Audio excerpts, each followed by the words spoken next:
क्या बहू कभी अपनी बन पाएगी? अंकित घर में दाखिल हुआ तो माँ बच्चे को तेल लगा रही थी। वो वहीं उनके पास ही बैठ गया। क्या हो रहा है? छोटू मालिश करवा रहा है। मालिश से आप बहुत ताकतवर हो जाओगे, फिर जल्दी से भागने लगोगे। अंकित ने नन्हे अमन को प्यार करते हुए कहा। हाँ, इसे मज़ा बहुत आता है, बिल्कुल रोता नहीं है, चाहे जितनी देर तक जितनी तेज करूं। माँ ने मुस्कुराकर अमन को प्यार कर लिया।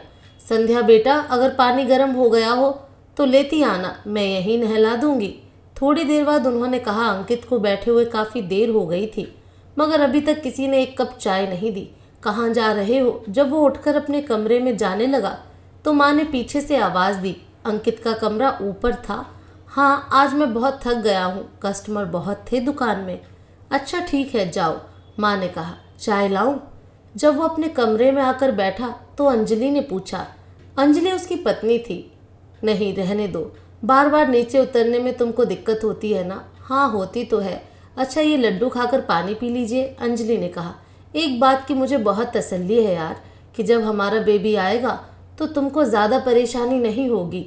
अच्छा, वो कैसे? देख नहीं रही हो दीदी के बच्चे की सारी जिम्मेदारी माँ ने कैसे उठाई है?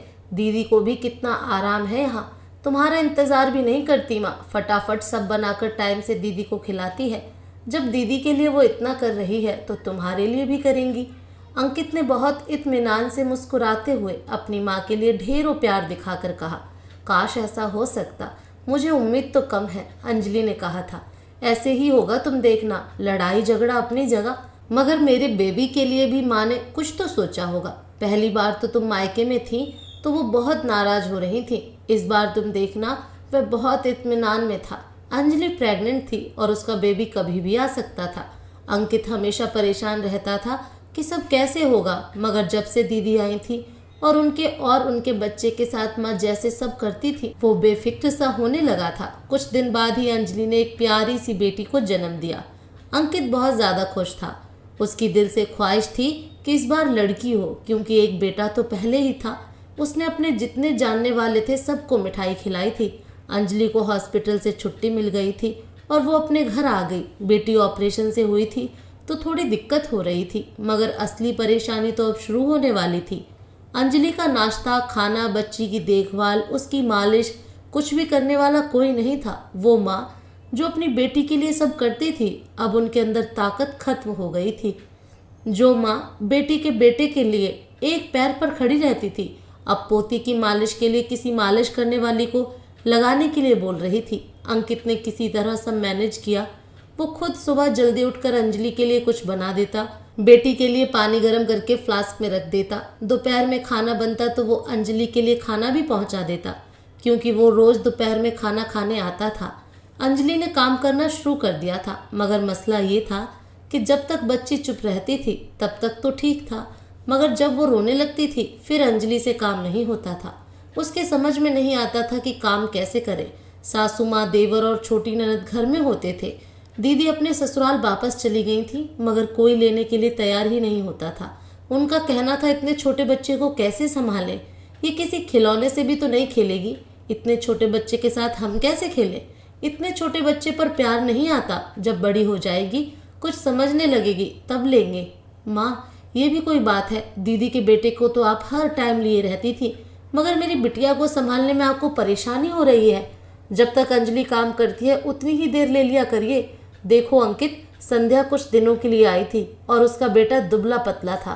तुम्हारी बिटिया मुझसे नहीं उठती। माँ, ये तो सरासर गलत है ना। मेरी बिटिया भी बहुत मोटी नहीं है। ये तो आप बहाना बना रही हैं। हम एक घर में रहकर ऐसे कैसे रह सकते हैं? वो बहुत मायूसी से बोला था। तो ठीक है, अलग हो जाओ, मुझे कोई फर्क नहीं पड़ता। ऊपर एक कमरा है ही, वहाँ रहो आराम से, मगर घर में पैसे वैसे ही देने पड़ेंगे जैसे देते आए हो। घर की जिम्मेदारी तुम ही उठाओगे। दुकान में सबका हक है, इसलिए तुम्हें ही सब खर्चा देना पड़ेगा।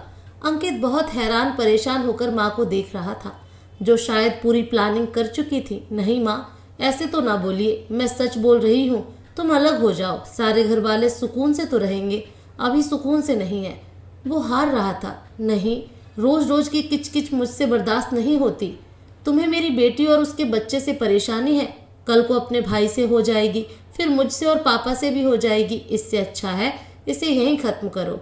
वो अपने फैसले पर अड़ी थी। माँ, लड़ाई किस घर में नहीं होती, इसका ये मतलब तो नहीं कि आप हमें खुद से जुदा कर दीजिए। और ऐसी भी कभी कोई बात नहीं हुई कि आप इतना बड़ा कदम उठा रही हैं। माँ, मैं वही अंकित हूँ, पहले वाला, मगर अब ये हाल है कि घर आता हूँ तो कोई खाना देने के लिए नहीं उठता। रात को घर देर से आता हूँ तो सबकी नींद खराब होने लगती है। दरवाजे की घंटी से मैंने कभी शिकायत की नहीं ना। ये सब मेरी बातें, मेरे मसले हैं, इसमें अंजलि की कोई बात नहीं है। आप दोनों में क्या बहस होती है, किस बात पर होती है, मैंने कभी जानने की कोशिश ही नहीं की। आज भी मैं कुछ ना कहता अगर आप ये सब ना कहती। ठीक है माँ, जब आपको कोई परवाह नहीं है, कोई परेशानी नहीं है, तो फिर मैं क्या कहूँ। मैं आज ही किचन ऊपर बनवाने के लिए किसी को देखता हूँ। दोस्तों, ये स्टोरी एकदम सत्य घटना पर आधारित है। ये वास्तव में किसी के साथ हुआ है। आपको ये कहानी कैसी लगी कमेंट करके ज़रूर बताएं। फिर मिलूंगी एक नई कहानी के साथ।